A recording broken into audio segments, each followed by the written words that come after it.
Hello दोस्तों, कैसे हैं आप लोग। स्वागत है आपका हमारे चैनल शिवानी स्किल सीरीज में। और आज हम स्टार्ट करने वाले हैं भारतीय राज्य व्यवस्था का क्लास 6 to 12, जो कि ऑलरेडी हमने क्लास 6 और 7 कंप्लीट कर लिया है दोस्तों। तो क्लास 8 की तरफ आज बढ़ेंगे और आज हम अध्याय 1 और अध्याय 2 दोनों को कंप्लीट करेंगे दोस्तों। तो चलिए बिना समय गंवाए स्टार्ट करते हैं। तो दोस्तों अध्याय 1 है भारतीय संविधान। क्वेश्चन नंबर 1 है, डैश में भारतीय राष्ट्रीय कांग्रेस ने संविधान सभा के गठन की मांग को पहली बार अपने अधिकृत नीति में शामिल किया। 1930, 1932, 1934, 1936। आंसर हो जाएगा हमारा ऑप्शन सी। एनसीईआरटी की लाइनें हैं, 1934 में भारतीय राष्ट्रीय कांग्रेस ने संविधान सभा के गठन की मांग को पहली बार अपनी अधिकृत नीति में शामिल किया। दोस्तों तो ये थोड़ा सा 1 या 2 पेज में ऐसा पेज है दोस्तों, बाकी सब अच्छा पेज है, तो आप लोग टेंशन नहीं लीजिएगा। क्वेश्चन नंबर 2 है, संविधान सभा का गठन निम्नलिखित में से कब हुआ था। जनवरी 1946, सितंबर 1946, दिसंबर 1946, दिसंबर 1947। आंसर हो जाएगा हमारा ऑप्शन सी यानी दिसंबर 1946। एनसीईआरटी की लाइनें हैं, संविधान सभा की यह मांग दूसरे विश्व युद्ध के दौरान और तेज हो गई और अंततः दिसंबर 1946 में संविधान सभा का गठन किया। क्वेश्चन नंबर 3 है, संविधान का क्या तात्पर्य है। ऑप्शन ए, नियमों का ऐसा समूह होता है जिसको एक देश के सभी लोग अपने देश को चलाने के पद्धति के रूप में अपना सकते हैं। ऑप्शन बी, संविधान का मुख्य उद्देश्य होता है देश की राजनीतिक व्यवस्था को तय करना। ऑप्शन सी, लोकतंत्र में संविधान का एक महत्वपूर्ण काम होता है कि कोई भी ताकतवर समूह या लोगों के खिलाफ अपनी ताकत का इस्तेमाल न करे। ऑप्शन डी, उपयुक्त सभी। आंसर हो जाएगा दोस्तों उपयुक्त सभी। चलिए तो एनसीईआरटी की लाइनों को देखते हैं। संविधान का दूसरा मुख्य उद्देश्य होता है देश की राजनीतिक व्यवस्था को तय करना। नेपाल के पुराने संविधान में कहा गया था कि देश के लोकतंत्र में संविधान का एक महत्वपूर्ण काम यह होता है कि कोई भी ताकतवर समूह किसी दूसरे या कम ताकतवर समूह या लोगों के खिलाफ अपनी ताकत का इस्तेमाल न करे। नीचे दिए गए चित्रकथा पट में कक्षा के भीतर की एक घटना के आधार पर इस बात को समझाया गया है। नियमों का ऐसा समूह होता है जिसको एक देश के सभी लोग अपने देश को चलाने के पद्धति के रूप में अपना सकते हैं। दिए गए हैं वहां आपने पढ़ा था कि भारतीय संविधान देश के सभी व्यक्तियों को समानता का अधिकार देता है। क्वेश्चन नंबर 4 है, हमारा संविधान निम्नलिखित में से किसके आधार पर देश के किसी भी नागरिक के साथ भेदभाव किया जा सकता है। धर्म, जाति, लिंग, इनमें से कोई नहीं। आंसर हो जाएगा ऑप्शन डी, इनमें से कोई नहीं। एनसीईआरटी की लाइनें हैं, हमारा संविधान कहता है कि धर्म, नस्ल, जाति, लिंग और जन्म स्थान के आधार पर देश के किसी भी नागरिक के साथ भेदभाव नहीं किया जा सकता। इस प्रकार समानता का अधिकार भारतीय संविधान में दिया गया एक मौलिक अधिकार है। क्वेश्चन नंबर 5 है, अंततः सामुदायिक इंट्रा कम्युनिटी वर्चस्व से क्या तात्पर्य है। ऑप्शन ए, जब एक समुदाय द्वारा दूसरे समुदाय के लोग द्वारा दबाया जाता है। बी, जब एक ही समुदाय के भीतर कुछ लोग दूसरे को दबा सकते हैं। सी, जब 2 देश एक दूसरे को वर्चस्व के लिए दबाते हैं। डी, उपयुक्त में से कोई नहीं। आंसर हो जाएगा हमारा ऑप्शन बी। एनसीईआरटी की लाइनें हैं, जो बहुसंख्यक के लिए सामान्य रूप से उपलब्ध है, अल्पसंख्यकों पर बहुसंख्यकों की इस निरंकुशता या दबदबे पर प्रतिबंध लगाना भी संविधान का महत्वपूर्ण कार्य है। यह दबदबा एक समुदाय द्वारा दूसरे समुदाय के ऊपर भी हो सकता है, जिसके अंतर सामुदायिक इंटर कम्युनिटी वर्चस्व कहते हैं। या फिर एक ही समुदाय के भीतर कुछ लोग दूसरों को दबा सकते हैं, जिसे अंततः सामुदायिक यानी इंट्रा कम्युनिटी वर्चस्व कहते हैं। क्वेश्चन नंबर 6 है, अंतर सामुदायिक इंटर कम्युनिटी वर्चस्व से क्या तात्पर्य है। ऑप्शन ए, जब एक समुदाय दूसरे समुदाय के लोग द्वारा दबाया जाता है। बी, जब एक समुदाय दूसरे समुदाय के कुछ लोगों को दबा सकते हैं। सी, जब 2 देश एक दूसरे के वर्चस्व के लिए दबाते हैं। डी, उपयुक्त में से कोई नहीं। आंसर हो जाएगा हमारा ऑप्शन ए। दोस्तों तो इसको हम यहीं पे रहने देते हैं, क्योंकि ऑलरेडी जो ऊपर डिस्क्रिप्शन हमने पढ़ा था वही डिस्क्रिप्शन है। दोस्तों आगे बढ़ते हैं।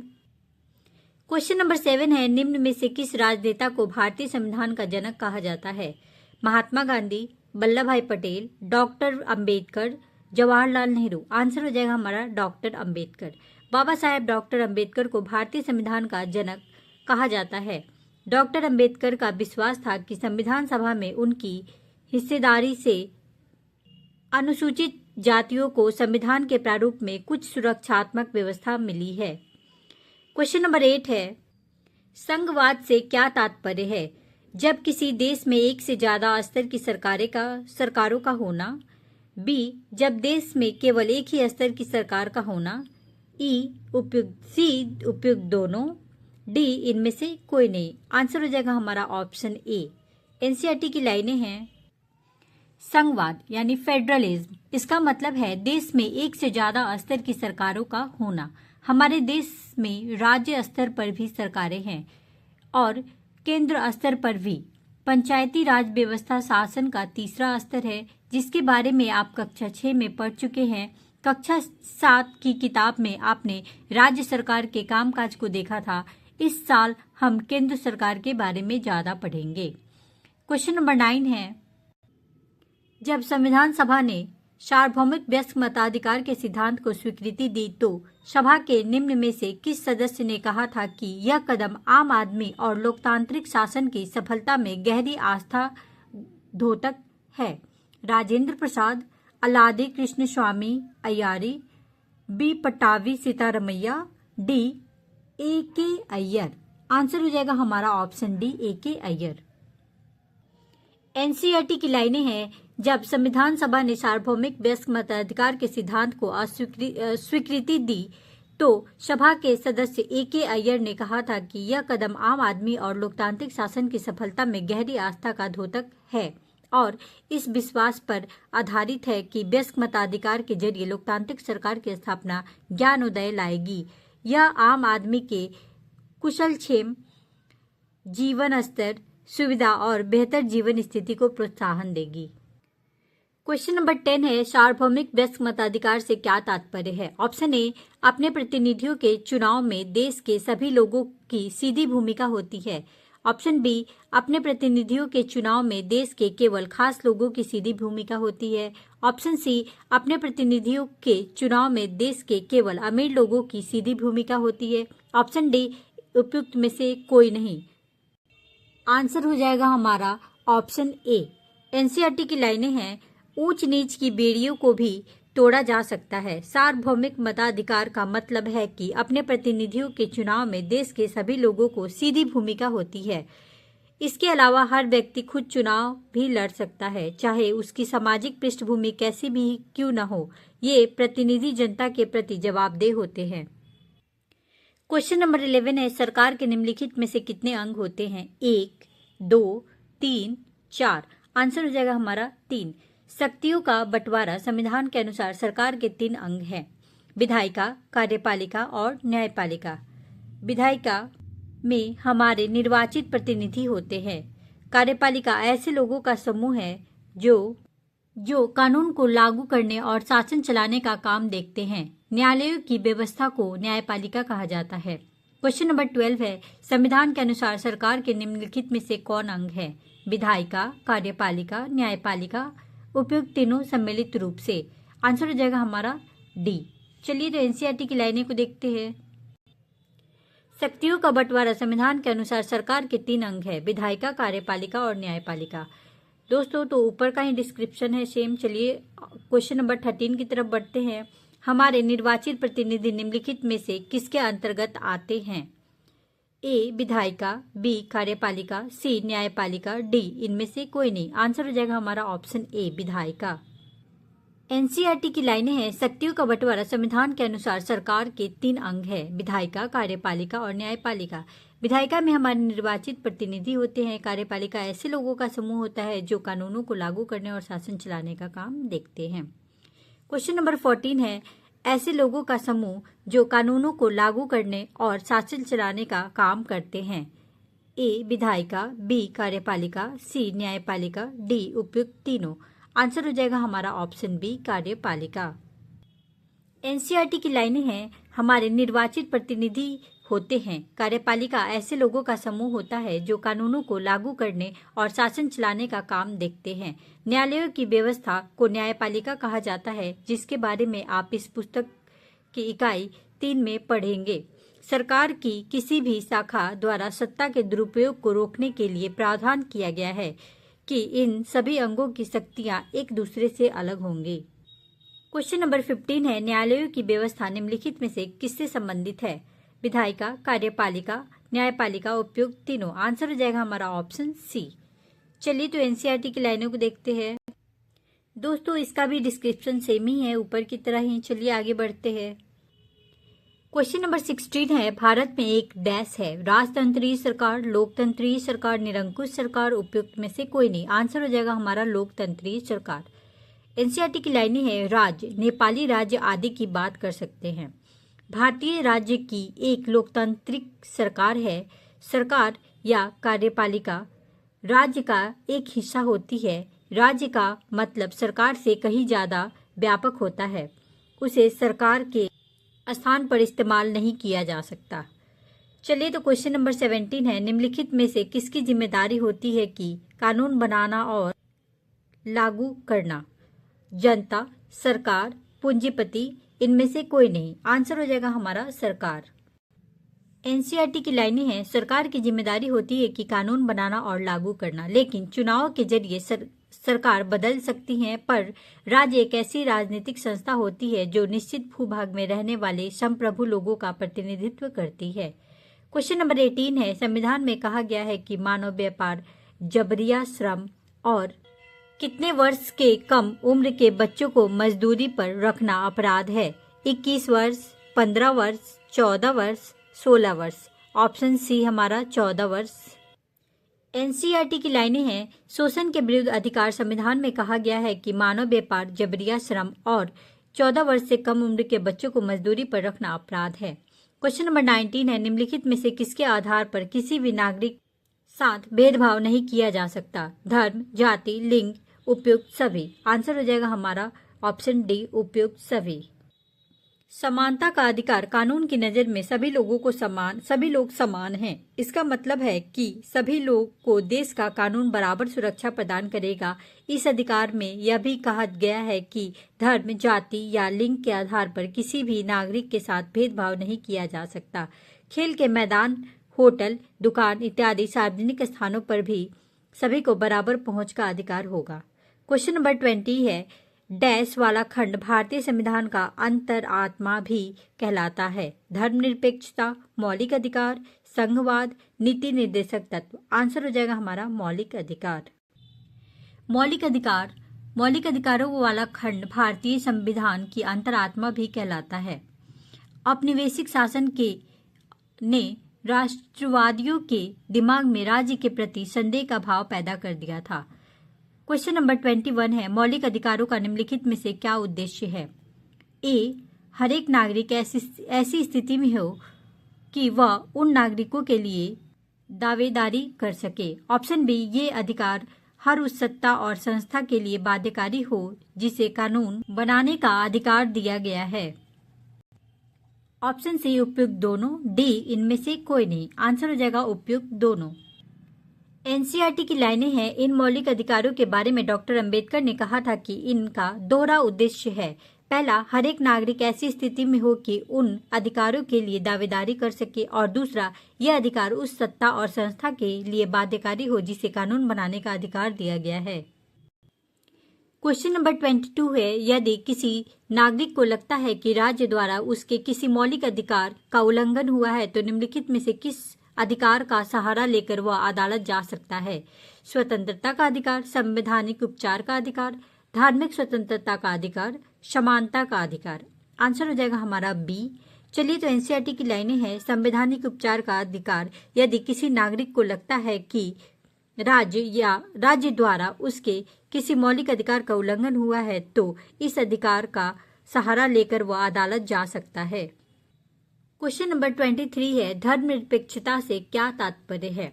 ऑप्शन ए, जिसमें कोई राज्य अधिकृत रूप से किसी भी धर्म को राजकीय धर्म के रूप में बढ़ावा देता है।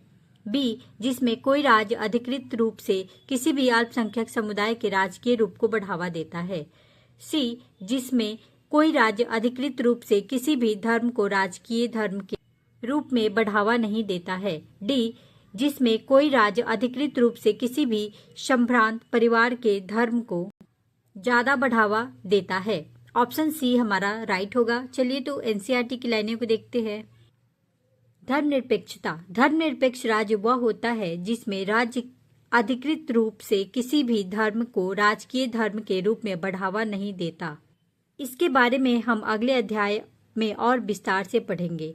तो दोस्तों यहाँ पे हमारा चैप्टर 1 कंप्लीट होता है और चैप्टर 2 स्टार्ट करेंगे, धर्मनिरपेक्षता की समझ। नंबर 1 है, धर्मनिरपेक्षता से क्या तात्पर्य है। ए, कोई एक धार्मिक समुदाय किसी दूसरे धार्मिक समुदाय को न दबाए। बी, कुछ लोग अपने ही धर्म के अन्य सदस्यों को न दबाएं। सी, राज्य न तो किसी खास धर्म को थोपेगा और न ही लोगों की धार्मिक स्वतंत्रता छीनेगा। डी, उपयुक्त सभी। आंसर हो जाएगा हमारा उपयुक्त सभी। एनसीईआरटी की लाइनें हैं, भारतीय धर्मनिरपेक्षता क्या है। भारतीय संविधान में कहा गया है कि भारतीय राज्य धर्मनिरपेक्ष रहेगा। हमारे संविधान के अनुसार केवल धर्मनिरपेक्ष राज्य ही अपने उद्देश्यों को साकार करते हुए निम्नलिखित बातों का ख्याल रख सकता है कि कोई एक धार्मिक समुदाय किसी दूसरे धार्मिक समुदाय को न दबाए, कुछ लोग अपने ही धर्म के अन्य सदस्यों को न दबाएं और राज्य न तो किसी खास धर्म को थोपेगा और न ही लोगों की धार्मिक स्वतंत्रता छीनेगा। क्वेश्चन नंबर 2 है, फ्रांस में कब ये कानून आया कि कोई भी विद्यार्थी इस्लामी बुर्का, यहूदी टोपी जैसे धार्मिक अथवा राजनीतिक चिन्ह या प्रतीक को धारण करके स्कूल में नहीं आएगा। फरवरी 2004, मार्च 2004, अप्रैल 2004, जनवरी 2004। आंसर हो जाएगा हमारा फरवरी 2004। एनसीईआरटी की लाइनें हैं, फरवरी 2004 में फ्रांस में एक कानून बनाया गया। इस कानून में प्रावधान किया गया कि कोई भी विद्यार्थी इस्लामी बुर्का, यहूदी टोपी या बड़े बड़े ईसाई क्रॉस जैसे धार्मिक अथवा राजनीतिक चिन्हों या प्रतीकों को धारण करके स्कूल में नहीं आएगा। फ्रांस में रहने वाले उन अप्रवासियों ने इस कानून का काफी विरोध किया। वे मुख्यतः अल्जीरिया, ट्यूनीशिया और मोरक्को आदि उन देशों से आए थे जो पहले फ्रांस के उपनिवेश थे। 1960 के दशक में फ्रांस में मजदूरों की कमी हो गई थी। उस समय इन अप्रवासियों को फ्रांस आकर काम करने के लिए वीजा यानी प्रवेश पत्र दिए गए। इन अप्रवासियों की बेटियां स्कूल में अक्सर सिर पर रुमाल बांधकर जाती हैं, लेकिन इस नए कानून के लागू होने के बाद उन्हें सिर पर रुमाल बांधने के कारण स्कूलों से निकाल दिया गया है। क्वेश्चन नंबर 3 है, भारतीय राज्य धर्मनिरपेक्ष और धार्मिक वर्चस्व को रोकने के लिए निम्न में से किस तरह का काम करता है। ए, भारतीय संविधान अपने नागरिकों को मौलिक अधिकारों का आश्वासन देता है। बी, धार्मिक वर्चस्व को रोकने के लिए धर्मनिरपेक्षता का दूसरा तरीका है अहस्तक्षेप की नीति। सी, धार्मिक वर्चस्व को रोकने के लिए धर्मनिरपेक्षता का तीसरा तरीका है हस्तक्षेप की नीति। डी, उपयुक्त सभी। आंसर हो जाएगा हमारा उपयुक्त सभी। एनसीईआरटी की लाइनें हैं, भारतीय राज्य धर्मनिरपेक्ष है और धार्मिक वर्चस्व को रोकने के लिए कई तरह से काम करता है। भारतीय संविधान अपने नागरिकों को मौलिक अधिकार का आश्वासन देता है। ये मूलभूत अधिकार इन धर्मनिरपेक्ष सिद्धांतों पर आधारित है, लेकिन इसका यह मतलब नहीं है कि भारतीय समाज में इन अधिकारों का उल्लंघन बंद हो गया है, बल्कि वास्तव में ऐसे उल्लंघनों की वजह से ही हमारे सामने संवैधानिक व्यवस्था की जरूरत बनी हुई है। इस तरह के अधिकारों के होने का ज्ञान हमें इन अधिकारों के उल्लंघन के प्रति संवेदनशील बनाता है। जब कभी ऐसा होता है तो हमें इसके खिलाफ सही कदम उठाने की क्षमता भी उसी से मिलती है। धार्मिक वर्चस्व को रोकने के लिए भारतीय धर्मनिरपेक्षता का दूसरा तरीका है अहस्तक्षेप की नीति।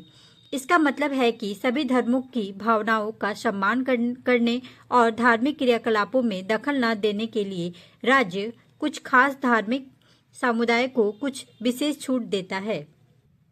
धार्मिक वर्चस्व को रोकने के लिए भारतीय धर्मनिरपेक्षता का तीसरा तरीका हस्तक्षेप का तरीका है। इसी अध्याय में पीछे आप छुआछूत के बारे में पढ़ चुके हैं, इस बात का उपयुक्त उदाहरण है। क्वेश्चन नंबर 4 है, निम्नलिखित में से किस देश की सरकारी स्कूल के बच्चे सुबह पहले वफादारी की शपथ लेते हैं? फ्रांस, ब्रिटेन, अमेरिका, चीन। आंसर हो जाएगा हमारा अमेरिका। एनसीईआरटी की लाइनें हैं, संयुक्त राज्य अमेरिका में सरकारी स्कूलों के ज्यादातर बच्चे सुबह सबसे पहले वफादारी की शपथ यानी प्लेज ऑफ एलिजियंस लेते हैं। इस शपथ में ईश्वर की छत्र छाया शब्द आते हैं। 8 साल से भी पहले ही वहां यह तय कर दिया गया था कि अगर यह शपथ किसी बच्चे की धार्मिक आस्था को ठेस पहुंचाती है तो इसे दोहराने की जरूरत नहीं है। इसके बावजूद वहां ईश्वर की छत्र छाया वाक्यांश को कई बार कानूनी चुनौती दी जा चुकी है। दोस्तों, तो यहाँ से हमारा अध्याय 3 स्टार्ट होता है, जिसे हम अगले सेशन में कंप्लीट करेंगे। दोस्तों, तो अगर मेरा ये एफर्ट्स, मेरी ये वीडियोस आप लोग को पसंद आती हैं तो प्लीज़ एक लाइक, शेयर एंड सब्सक्राइब जरूर कर दीजिएगा। दोस्तों, मिलते हैं नेक्स्ट सेशन में, तब तक के लिए bye bye, take care, thank you.